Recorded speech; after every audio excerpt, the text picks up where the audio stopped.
I think he's just wrong, to be honest. Hi guys, sorry this is slightly later than usual. I have had a crazy week. If you don't know me, my name is Beth and I was on SAS Who Dares Win Series 5. I'm gonna chat a little bit about the latest episode of SAS Who Dares Win Series 6 and I'm gonna draw on some of my experiences. I will show you a few clips of me on the show. Number 2, Bethany, is paired with number 1, James, who weighs 14 stone. I'm in it just to rewrite history, cause I'm in the mood to. Label us the leaders of the new school. This ain't for the radio, can't find this on YouTube. This the type of killing that these critics say used to. Victorious. You ripped into him. Well, I tried. I've never really fought back or tried to stand up for myself. I think next week when it all concludes, I feel like I will talk about a few things that are missing and I've noticed a couple of things already, but let me know down in the comments below if there are things that are missing that you think normally happen in other series that haven't turned up in this one. For me, one of them is the sickener, where so essentially they put you through a beasting or a task and they keep doing it until someone VWs, and I don't think we've seen that in this series. So let me know if there's anything else you've noticed because I'm interested. Initially they start talking about how exhausted they are and this gave me a bit of a memory of my series. So I was so exhausted at one point because I had to carry one of my fellow teammates who was a guy who was around 100 kilos in the like baby carry position and walk with him, and it drained me so much that I remember I got back in and I felt like I was gonna fall asleep like any second. I was just like dozing off like that and I was so sad and just so like just depleted. And my friend James, who was also my oppo, and gave me like half a slice of orange. Literally cried because I was so relieved to have like a little bit of sugar. It was completely mad.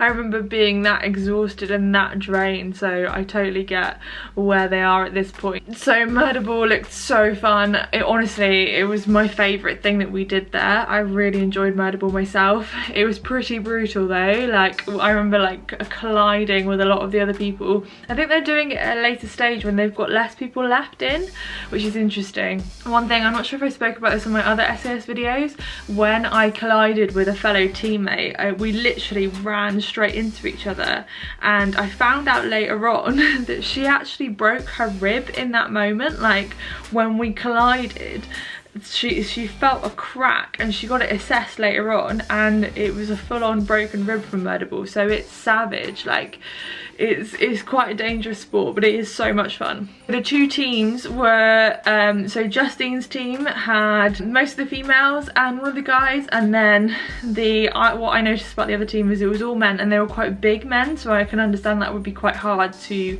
tackle them. It was interesting to hear more about Justine when she got interviewed, that she struggles to show vulnerability and that's something that she struggles with, which I didn't realise, to be honest, but she has always seemed like quite a strong character, so I kind of get that. Bravo won Murderball, which I think wasn't massively a surprise because they obviously had the bigger guys on their team, but it is also about brains as well. But for me, we didn't have like a winner or a loser, and I wonder if they did have one there and then, or whether the voiceover just said it, because they would never tell you whether someone won or lost and you'd never really know. But then again, it looked like they played 4 rounds and they drew 1 and the boys won 3 maybe, I don't know. In ours, they played loads of us off against each other. They were like 3 from that team, 3 from that team, now you 2 go together, now you 2 go together, now everybody all together. So you couldn't really tell who was winning and who was losing because they were just playing people off against each other because there were so many of us.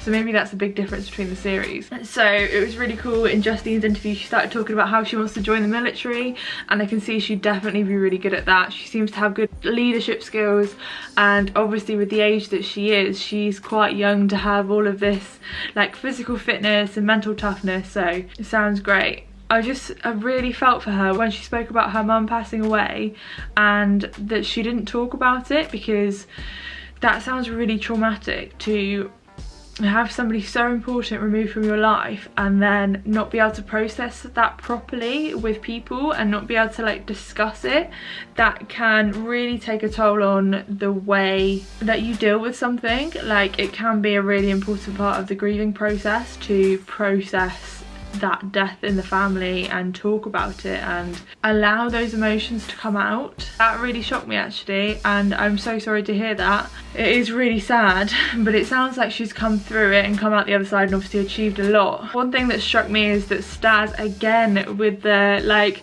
borderline like emotion coaching, like so good, so empathetic, really understood where she was coming from, and yeah, he just really got it, and it was clear from what he was saying.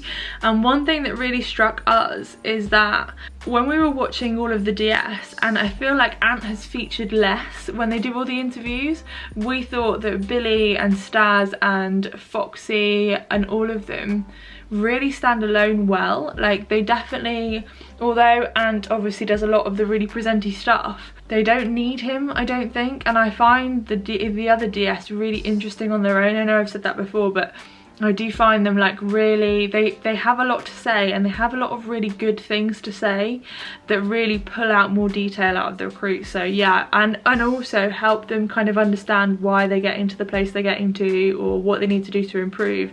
Really interesting. And so the team tasks look really hard, like carrying that 20-kilo boat. I guess our equivalent was probably carrying that massive log up the mountain, but obviously a bit different because the log was 180 kilos or something and the mountain was very, very high, and the boat is a lot more awkward to carry, I think, and obviously they had a lot less people, so that would have definitely been hard. And they looked like they had the right idea carrying it on their shoulders. And so number 4, Sean, it was talking about how he was a teacher, and you can tell, you can so tell, I can really tell from the things that he says. And what did he say? He said one voice, and like it was just so clear from that phrase that he's been in a classroom where everybody's talking over each other and he's just like, one voice, like we need to listen to this one person or to me right now. Like, it's super clear, and I think he showed that he was a really good leader in that task.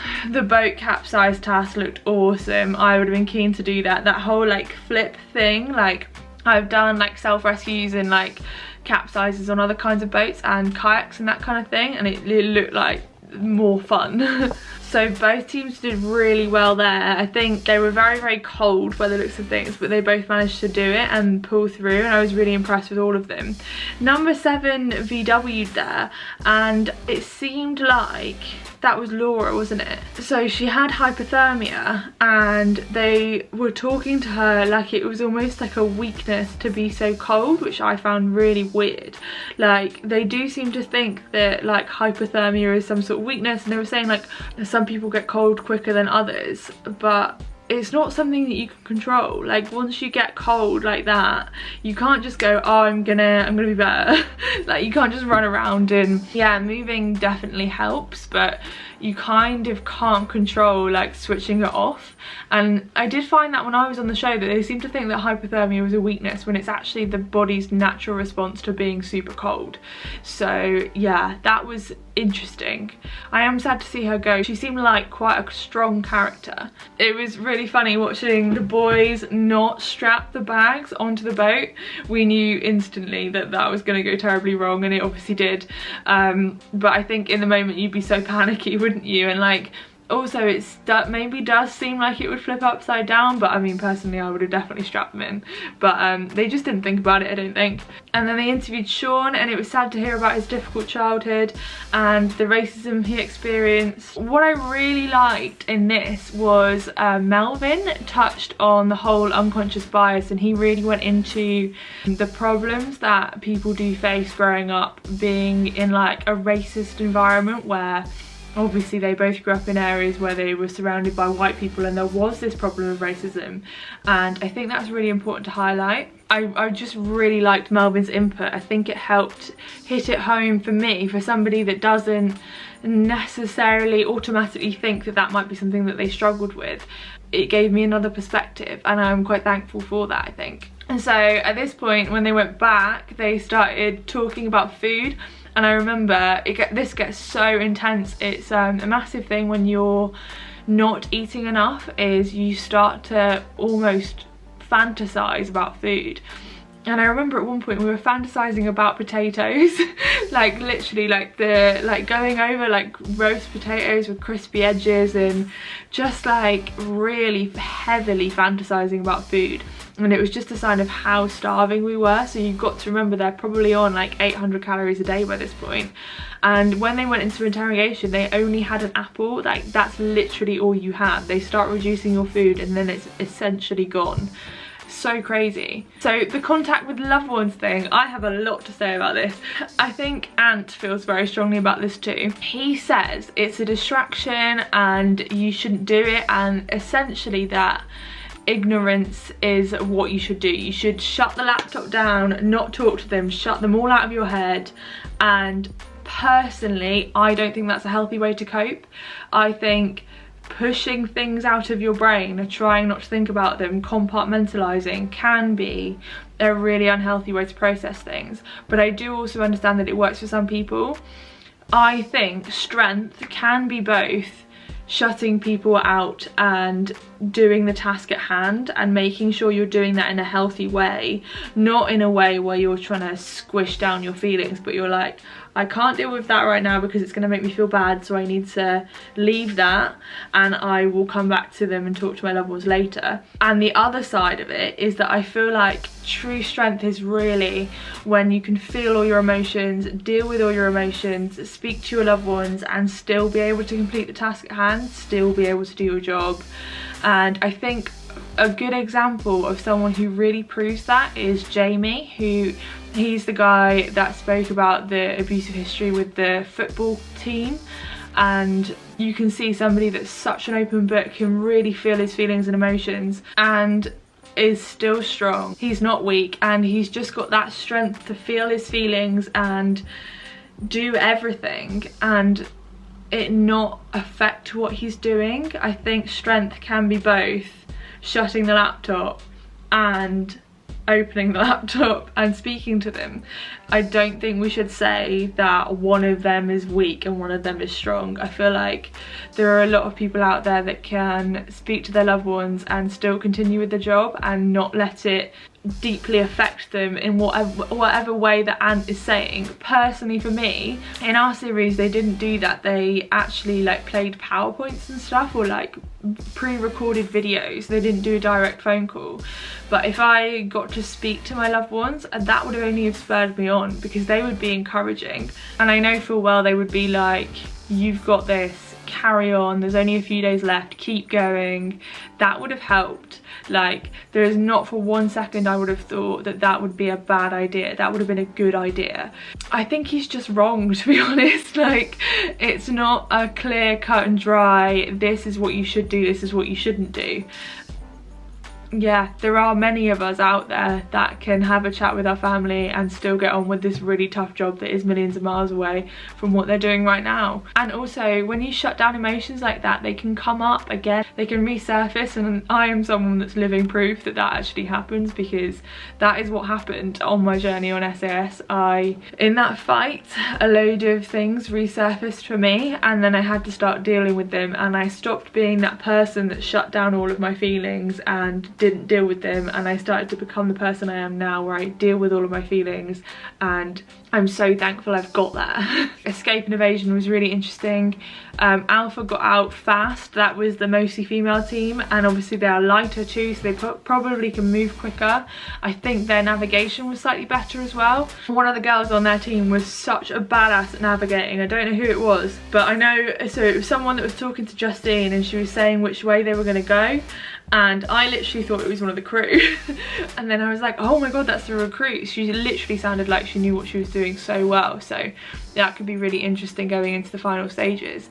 Alpha had a really close call, but they got away with it. Bravo got captured and they'd only moved 1k, but I think their error was they went in through like thick forest and they just got caught up with, and obviously they could see them as well because they were on quite an exposed bit of a hill and they just turned up. So super interesting this week, and going into the final stages I think we've got a good team of people. I'm really interested to see how Sean does, the teacher, with interrogation, because as a teacher you can sometimes separate your feelings from what people are saying to you, and I just think it will be really interesting to see how he deals with the things that they say, and how I think teachers are also very good communicators a lot of the time, and obviously quite good leaders, and I feel like he will be smart about how he communicates with these people that are posing a threat towards him.